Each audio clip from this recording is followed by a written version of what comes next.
guía local, ¿de acuerdo? Que va a estar con nosotros, tanto ahora en la panorámica, como más tarde, cuando hagamos la excursión de la Roma barroca. Luego, chicos, nosotros vamos a terminar la panorámica muy cerquita de la Piazza Navona, ¿vale? Ahí dejaremos un tiempecito para comer, para comer antes de hacer la excursión, ¿de acuerdo? Y con el resto, ¿vale? Los que no venís a hacer la excursión, si queréis regresar con André y conmigo en el autobús, tenéis que estar a las 5:30, ¿vale? A las 5:30 tenéis que estar preparados en la zona del Coliseo, que yo os mandaré el punto exacto en una calle que se llama la Vía Claudia, ¿de acuerdo? Para que sepáis dónde va a estar el autobús más tarde a las 5:30 para regresarnos al hotel, ¿de acuerdo? Así que le paso el micrófono a Evelina y vamos a comenzar la visita. Evelina.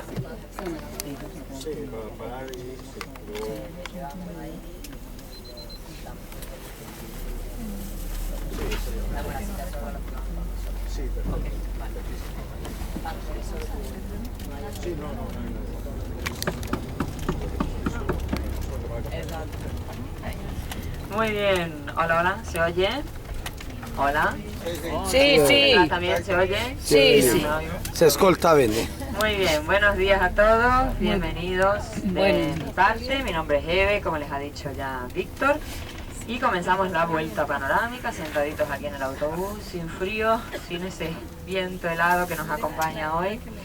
Pero nos ha tocado un día muy bonito, así que vamos a aprovecharlo. Iremos paseando por los principales puntos de la ciudad. Ahora alcanzamos el río Tíber.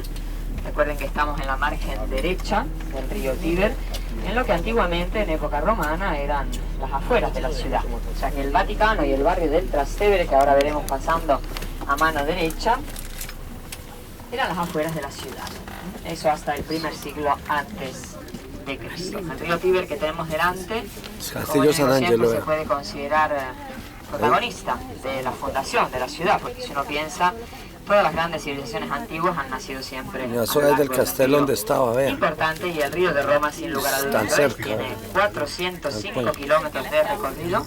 Nace en una región que se llama Emilia-Romagna, que está en el centro norte del país, pegadita a la Toscana, en un monte que se llama Monte Fumaiolo.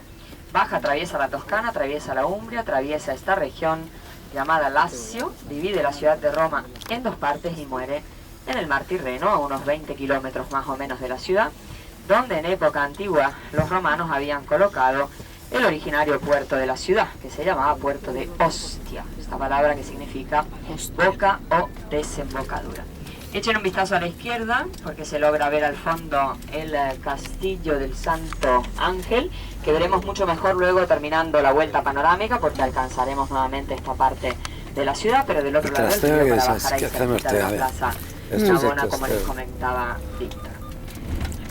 Ese castillo se convierte en castillo en fortaleza en la Edad Media, nace en realidad en la época romana, en el segundo siglo después de Cristo, como mausoleo, como tumba del emperador Adriano y de su familia, segundo siglo después de Cristo.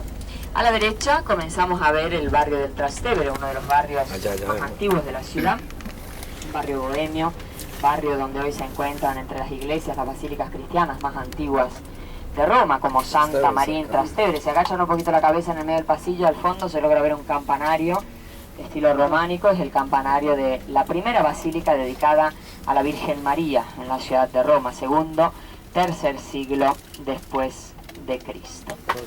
Y como les decía, desde la época antigua romana, un barrio bohemio, un barrio de trabajadores, de artistas, y todavía lo sigue siendo el día de hoy. A mano derecha, el hotel más barato de Roma, este palacete de color amarillo del siglo XVI-XVII, la cárcel, en pleno centro de Roma.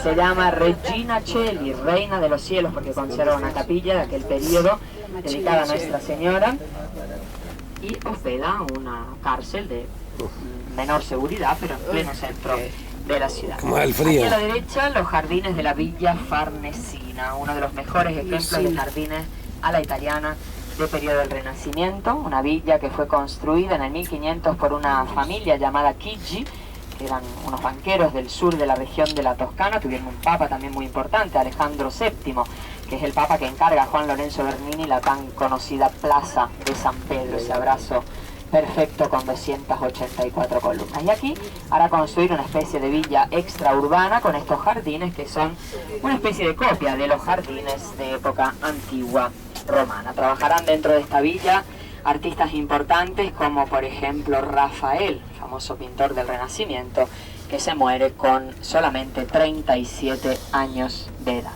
A la derecha, Plaza Trilusa, con una fuente monumental realizada por Pablo V, de la familia Borghese, Papa Pablo V.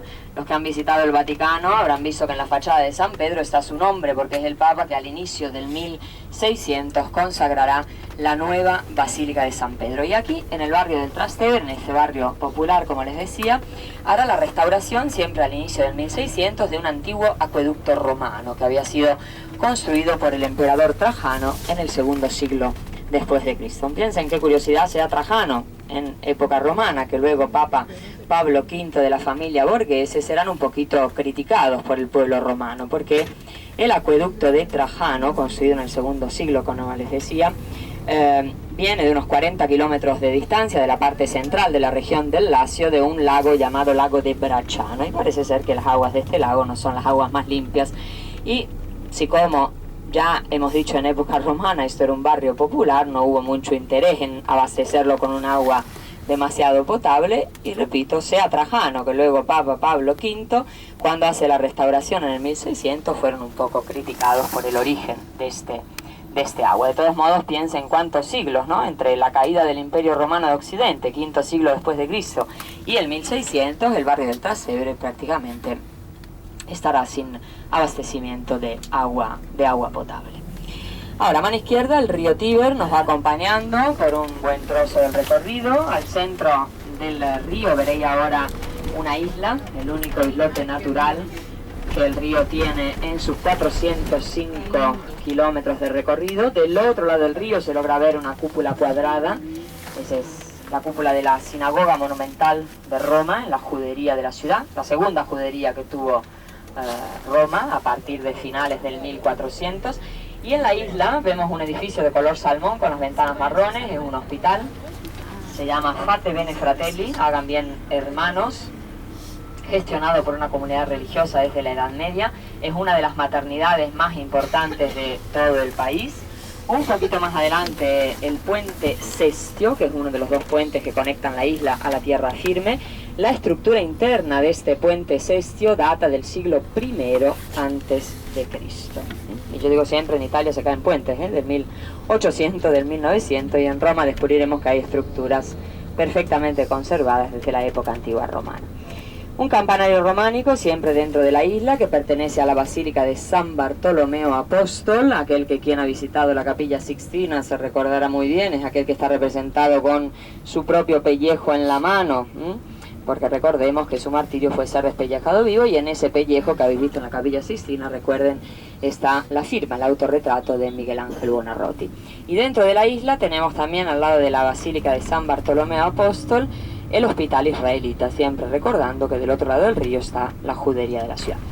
¿Por qué he dicho segunda judería que tuvo Roma? Porque la primera judería en época romana fue aquí, en el barrio del Trastevere. Hoy decíamos que este barrio es un barrio céntrico, bohemio, artistas, emergentes, etcétera, basílicas antiquísimas. Si uno quiere salir por la noche, por ejemplo, es aquí donde les recomiendo venir.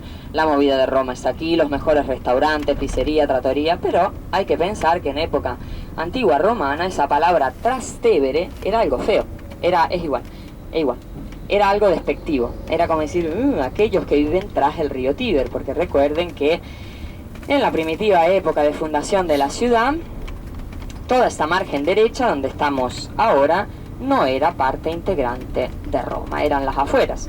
Y el hecho de que en la colina vaticana tengamos la tumba de San Pedro nos da la prueba de que efectivamente esto eran las afueras de la ciudad, porque recuerden que la ley romana decía que todas las necrópolis, todas las catacumbas, todas las tumbas tenían que estar en las afueras de las ciudades de los vivos, ¿no? O sea que la tumba de San Pedro es la prueba de que efectivamente esta margen derecha eran las afueras de Roma. Hemos dicho pero que serán las afueras de Roma hasta el periodo imperial, al menos una parte. César Octaviano Augusto, en el primer siglo antes de Cristo, incluirá un pedacito del Trastevere, de este barrio popular, en una de las 14 regiones en las cuales Augusto mismo había dividido la ciudad. Recordemos que el nombre del emperador, del primer emperador de Roma, era Octaviano. Esto de Augusto era un título, como también César era un título. Ahora cruzaremos el río en breve y a mano derecha echar un vistazo porque veréis parte de la muralla, recordando que a un cierto punto de la historia de Roma, un pedacito de este barrio se convierte en parte integrante de la ciudad. Y es por eso que el emperador Aureliano, cuando construirá la muralla de 19 kilómetros que encerraba lo que era la ciudad de Roma, hará una pequeña extensión para englobar también este pedacito del barrio del Trastevere. Aquí en este punto veremos una puerta, se llama Puerta Portese. De ahí nacía una carretera que se llamaba Vía Portuense, la puerta del puerto y la carretera del puerto. Hemos dicho que el original puerto romano marítimo está a 20 kilómetros de Roma, en esta ciudad Ostia. Hemos dicho que los romanos colocan inteligentemente el primer puerto de Roma al lado de la desembocadura del río Tíber, porque el río era navegable, quiere decir que se podía llegar y salir desde el mismo centro de Roma con las embarcaciones. Por eso que a este punto, donde ahora cruzaremos el río, en época antigua había un puerto fluvial, el puerto de Ripa Grande. O sea que desde aquí se conectaba o a través del río o a través de esta carretera portuense los dos puertos, el puerto fluvial y el primitivo puerto marítimo. O sea que hay que imaginarse llegando en este punto de la ciudad todas las mercancías habidas y por haber que uno puede imaginar de la época antigua, yo que sé, vasijas de terracota llenas de aceite que venían del sur de la España o de Portugal, como nuestro conductor, como todavía el día de hoy, aunque si los italianos le ponen luego el Made in Italy, pero mucho del aceite viene de allí. Luego, yo que sé, vasijas repletas de vino o de especias que venían del oriente, esclavos, cualquier cosa uno se puede imaginar, llegaba a esta altura del río Tíber, en este puerto llamado de Ripa Grande. Y piensen que una vez que estos productos eran comercializados y estas vasijas eran vaciadas, eran tiradas al lado del río. No sé si... Primero echen un vistazo aquí a la derecha. Miren aquí que está la Puerta Portese. Detrás de esta puerta, el día domingo, se realiza un mercado, tipo un rastro, un mercado de las pulgas, por así decir, donde uno puede encontrar de todo, desde ropa hasta alimentos, hasta joyas, hasta muebles, hasta todo lo que uno, repuestos para coches. O sea, es uno de los mercados más grandes de todo el país, que se realiza solamente los días domingo aquí, atrás de esta muralla y de esta Puerta Portese. Volviendo a las vasijas que aquí llegaban, cuando se vaciaban eran tiradas al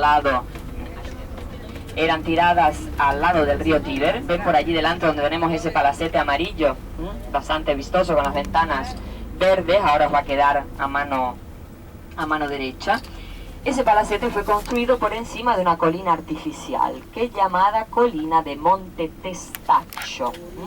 Esa palabra testaccio, testa en latín, significa pequeño pedacito de terracota, de barro cocido, porque es una colina que se forma con la cantidad de vasijas que se fueron tirando y rompiendo durante siglos, y se fueron acumulando tantas que se forma una colina artificial que todavía hoy lleva el nombre de lo que ahí se tiraba.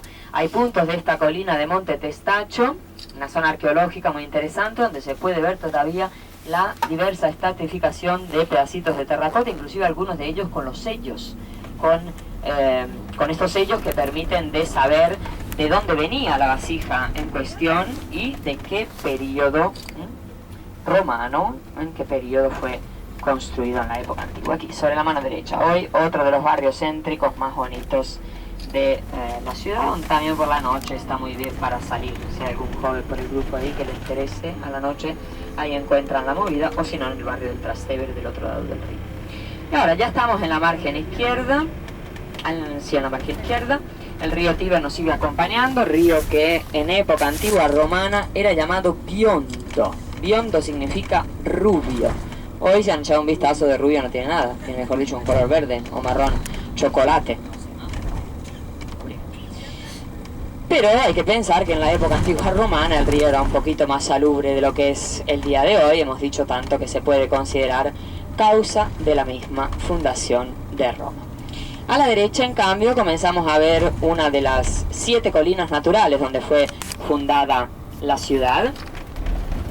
Sabéis que según la tradición, Roma fue fundada sobre 7 colinas. Y esta aquí a la derecha es una de ellas, se llama Colina del Aventino. Era un barrio de plebeyos, un barrio pobre, podríamos decir, de la época antigua romana. Hoy, como yo digo siempre, aquí viven los pobres ricos de Roma, porque cualquiera se sueña de tener una casita en esta colina donde hay hoteles prestigiosos, villas monumentales, un jardín monumental muy bonito que es el Jardín de los Naranjos, una vista panorámica entre las más bonitas de la ciudad. Hay un pequeño estado también, el estado de los Caballeros de Malta, basílicas cristianas entre las más antiguas de primitivo periodo medieval, como Santa Sabina, Santa Prisca, Santa Anselmo, que conservan mosaicos, que conservan pinturas del primitivo periodo cristiano. O sea que una de las zonas más exclusivas de la ciudad es esta colina del Aventino.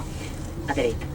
De frente, el campanario románico de la Basílica de Santa María in Cosmedin, una basílica cristiana de rito griego. Inclusive esa palabra cosmedin tiene el mismo origen que nuestra palabra cosmético, o sea que habla de belleza. Santa María la Bella podría ser la traducción de esta basílica y de este convento que tenemos a mano izquierda. ¿Por qué la Bella? Porque conserva mosaicos del siglo XII después de Cristo, entre los más bonitos y los mejores conservados de la ciudad de Roma, que cuentan algunas de las historias de la vida de la Virgen María. Luego, debajo de la basílica hay una zona arqueológica del V-IV siglo antes de Cristo, de periodo republicano, dedicada a Hércules, dios de la fuerza, que protegía, entre otras cosas, puertos y navegantes, recordando que aquí al lado estaba el puerto fluvial de la antigua Roma.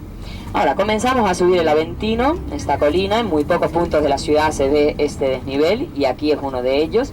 A mano izquierda, una explanada verde de 600 metros de largo por 250 metros de ancho. Son los restos del famoso Circo Máximo, uno de los tantos circos donde estos romanos realizaban carreras de vigas y cuadrigas de carros tirados por 2 y por 4 caballos, como en la película Ben Hur, un poquito tipo la Fórmula 1, podríamos decir, de la época antigua romana. Y del otro lado del circo, a mano izquierda, otra colina, la colina más importante, la colina del Palatino, donde según la tradición, Rómulo, 21 de abril del 753 a.C., fundará la ciudad de Roma. Hoy vemos una serie de ruinas, estos muros en ladrillo y cemento.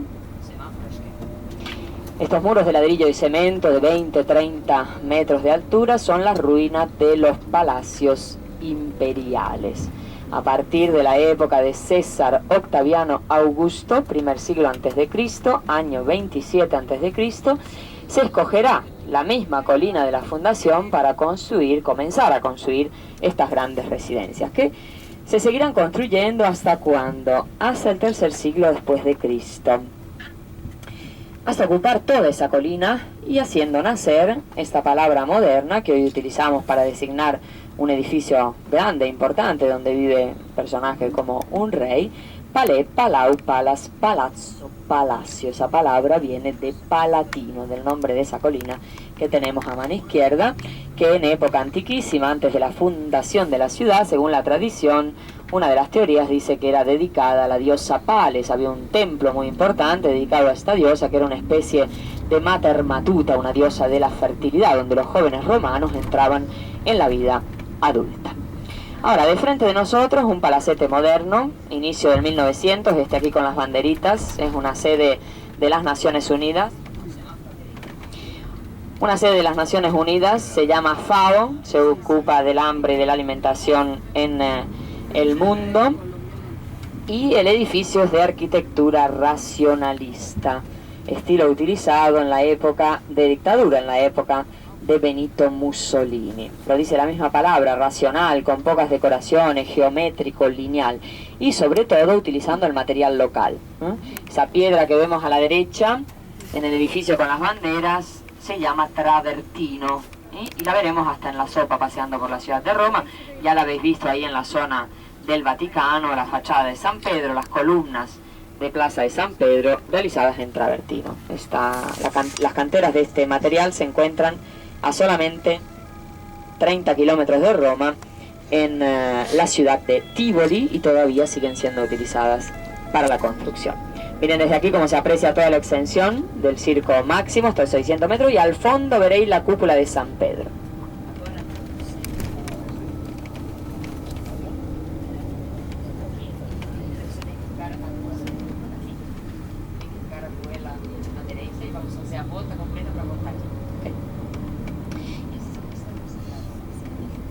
Y bien, ahora nos estamos acercando a otro de los puntos arqueológicos más importantes de la ciudad.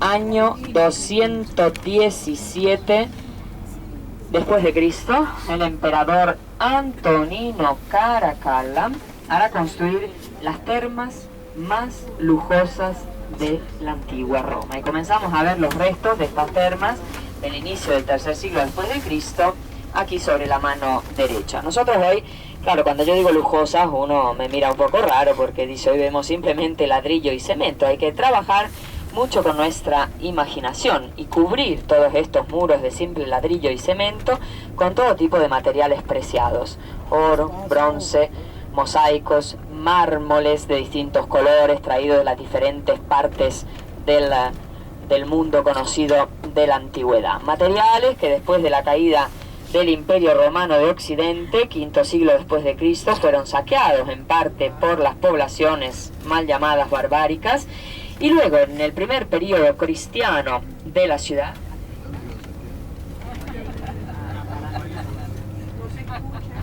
hola, no, estaba hablando al chofer. Ahora decíamos entonces que en la primitiva época cristiana,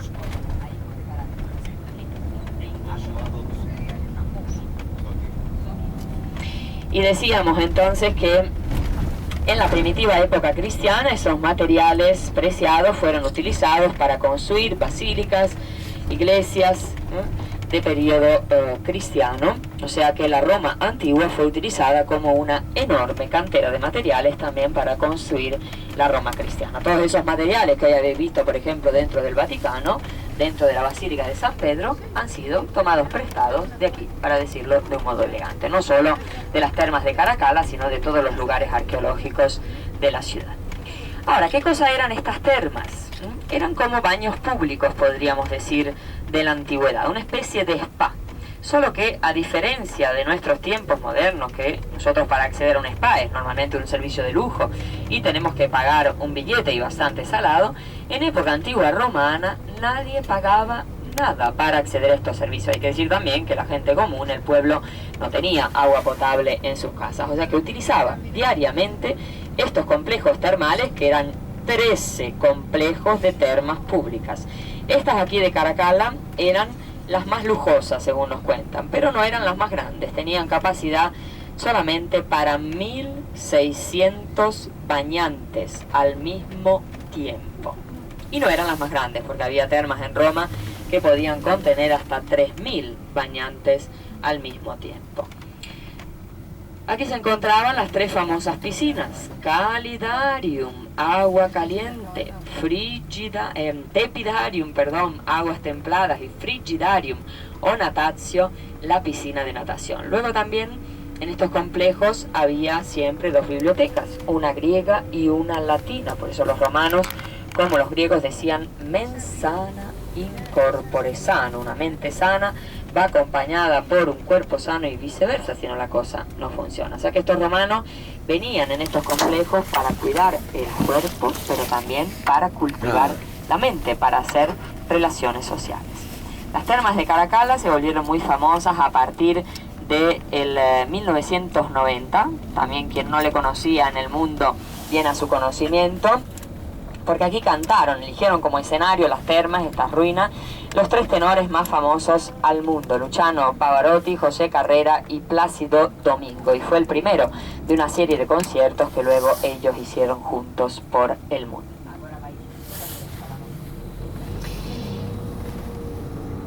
Quiere decir que en el periodo de verano, todavía el día de hoy, julio y agosto, aquí se transfiere el Teatro de la Ópera. Miren ahora a la izquierda, otra vez nuevamente, el Circo Máximo, y al fondo los 136 metros de la cúpula de San Pedro, el edificio más alto de Roma. Piensen que hay una ley tácita que no permite de construir edificio más alto que los 136 metros de la cumbre de San Pedro, al menos en el casco antiguo, porque se tiene que ver de la gran mayor parte de los puntos de la ciudad. Ahora entramos en la calle de San Gregorio, dedicada a San Gregorio Magno, el papa que inventa los cantos gregorianos a finales del sexto siglo después de Cristo, porque hay una iglesita aquí a la derecha dedicada a él, de periodo del Renacimiento, construida por encima de otra de las 7 colinas de Roma, a la derecha, la colina del Celio, que ahora atravesaremos, mientras a mano izquierda tenemos siempre la colina del Palatino con los restos del acueducto de Claudio, primer siglo después de Cristo. Obviamente hemos dicho que la gente común no tenía agua potable en sus casas, pero los emperadores obviamente sí, para ninfeos, fuentes monumentales, piscinas, etc. A mano izquierda vemos el ingreso monumental del Palatino, que es de periodo cristiano, pero vemos el nombre de una familia muy importante. Tiene escrito arriba Orti Palatini Farnesiorum, Pablo III de la familia Farnese, el papa que inaugura con Miguel Ángel el juicio final en la capilla Sixtina, decide de reutilizar una parte de los palacios imperiales para construir una de sus residencias de familia. De frente de nosotros, en restauración, el arco de Constantino, último emperador pagano, primer emperador cristiano, y delante el mítico Coliseo, o mejor dicho, anfiteatro. Vamos a comenzar a llamar el monumento con su verdadero nombre. Si hubiésemos dicho en época romana esta palabra Coliseo, nadie hubiese tenido idea de lo que estábamos hablando, porque el edificio en época romana, construido entre el año 71-72 y el año 80, quiere decir que emplearon solamente 8-9 años para construir una de las 7 maravillas del mundo moderno. 8-9 años, señores. Hoy en nuestros tiempos estamos un poquito más para construir algo, y a veces cuando lo terminamos nos hemos empleado tanto que hay que ya restaurarle. Eso está en pie desde hace 2000 años. Y repito, en época antigua romana, nada de coliseo, anfiteatro. Anfi, dos teatros, uno de frente al otro. Construido por la familia Flavia. Ok, perfecto. Chicos, hola. Chicos, una cosita. Justamente aquí, ¿vale? Justo aquí donde está este autobús, va a ser donde más tarde André nos va a esperar a las 5:30. ¿De acuerdo? Que os voy a dejar la ubicación, ¿vale? Pero para que ya sepáis dónde está, ¿vale? Aquí justo al lado del Coliseo, ¿de acuerdo? De nada. Vía Claudia se llama esta, recuerden. Y recuerden que algunos, hemos dicho, se quedarán libres. Los que vienen conmigo a hacer la visita de la Roma barroca, estaremos terminando por aquí en el Coliseo. Y yo les traigo, obviamente, hasta aquí, hasta la parada del autobús. O luego nos ponemos de acuerdo con Víctor dónde encontrarnos para que él les devuelva al autobús. ¿Ok? A mano izquierda, restos del acueducto de Claudio, siempre, que iba pasando por aquí, por la colina del Celio. A mano derecha, una basílica cristiana de periodo medieval dedicada a María. Y a la izquierda, un edificio circular del siglo XI-XII después de Cristo, basílica cristiana de San Esteban, primer mártir de la historia cristiana. A nivel arquitectónico, es uno de los pocos ejemplos de arquitectura circular que tenemos en la ciudad de Roma de aquel periodo medieval. Ahora, esta colina del Celio, en la época antigua romana, albergaba dos partes muy importantes del ejército romano. Una se llamaba guardia pretoriana, que era la guardia privada del emperador. Como hoy, por ejemplo, decir la guardia papal, la guardia suiza para el Santo Padre. Y luego había otra parte muy importante del ejército que albergaba aquí en esta colina, que venía expresamente desde Miseno, una ciudad cerquita de Nápoles, que eran expertos en vela. ¿Y qué hacía esta parte del ejército especializada en vela sentándose aquí al lado del anfiteatro? Venían en ocasión de los juegos gladiatorios a maniobrar lo que era llamado velarium. El velarium era un toldo que protegía a los espectadores del sol y algunos dicen también de la lluvia, realizado con el mismo tejido de la vela de los barcos. y de ahí el nombre de vela velarium. Por eso eran 100 marineros, según nos cuentan, de la flota imperial, que en ocasión de los juegos venían a abrir y cerrar este toldo, porque no solo esta gente en el primer siglo después de Cristo tenía un toldo que les protegía al menos del sol, sino que se abría y se cerraba con un sistema de cuerdas y de poleas. Primer siglo después de Cristo. Hoy uno entra en el Coliseo y no hay nada para cubrirse ni del sol ni tanto menos de la lluvia. A la derecha, siempre restos de la muralla del emperador Aureliano,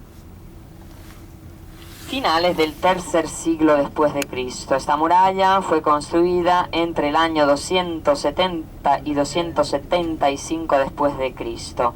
O sea que fue realizada en solamente 5 años, 19 kilómetros de muralla. Hoy de esa muralla se conservan más o menos unos 11, 12 kilómetros en pie. A mí me gusta siempre remarcarla un poquito, porque con todo lo que hay para ver en Roma uno ve la muralla y dice, ah, sí, una muralla del tercer siglo, pero no le da mucha importancia. Si uno piensa que fue construida en solamente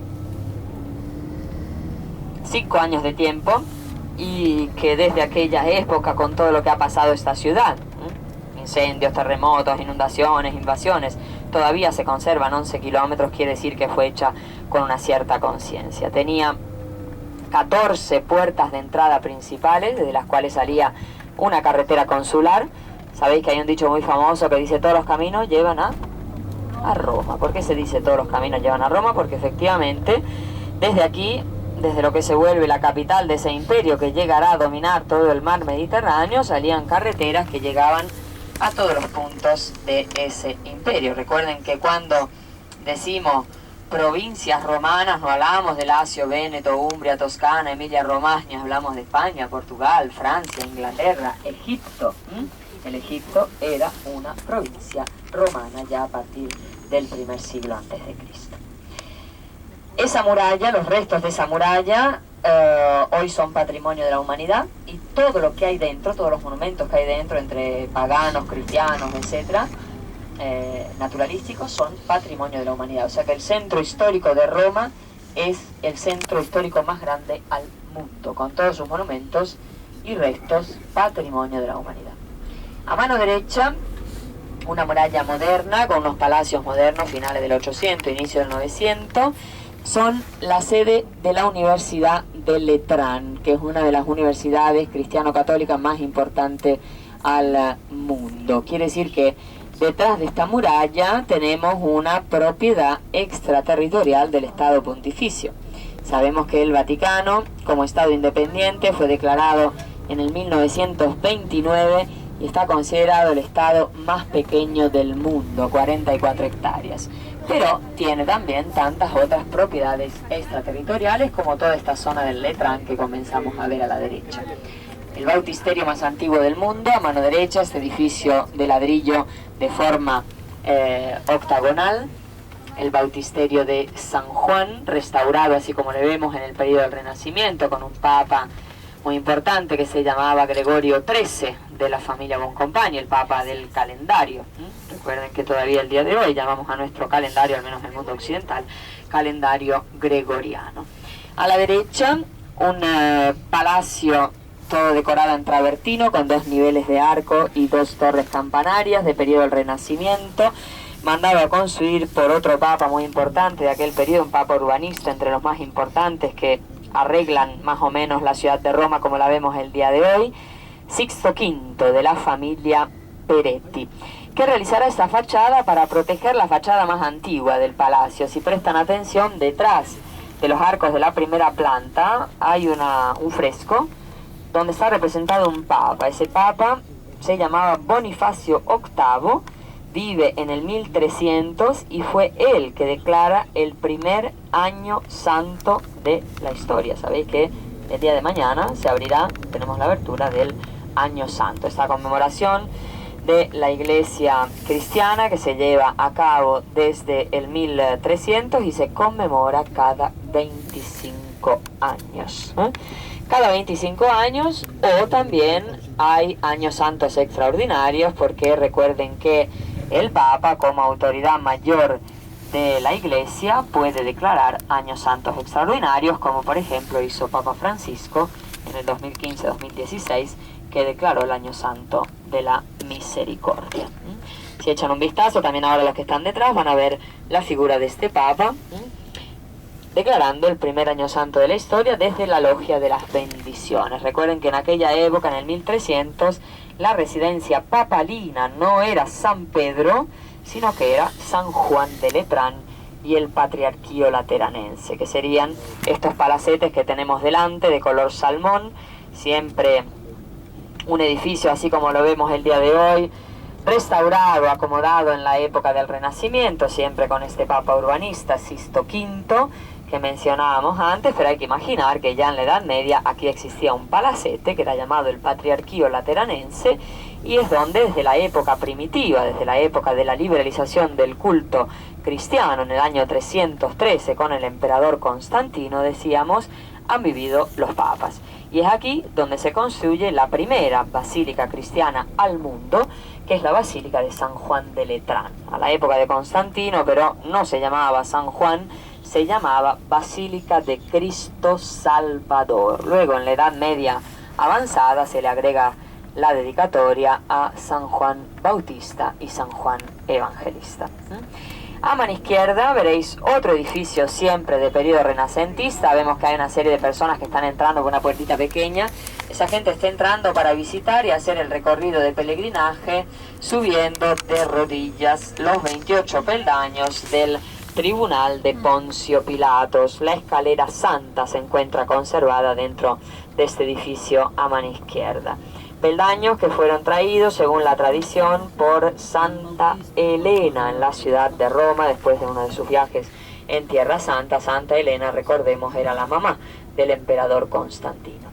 Presten atención a mano izquierda, restos de un mosaico. Los que han visitado el Vaticano han ya visto muchos mosaicos. Este es un mosaico moderno, pero realizado al estilo bizantino, donde vemos Jesús, los apóstoles y San Pedro y San Pablo, que son los patrones de la ciudad de Roma. Recuerden que el mosaico es una técnica muy antigua, utilizada en época romana sobre todo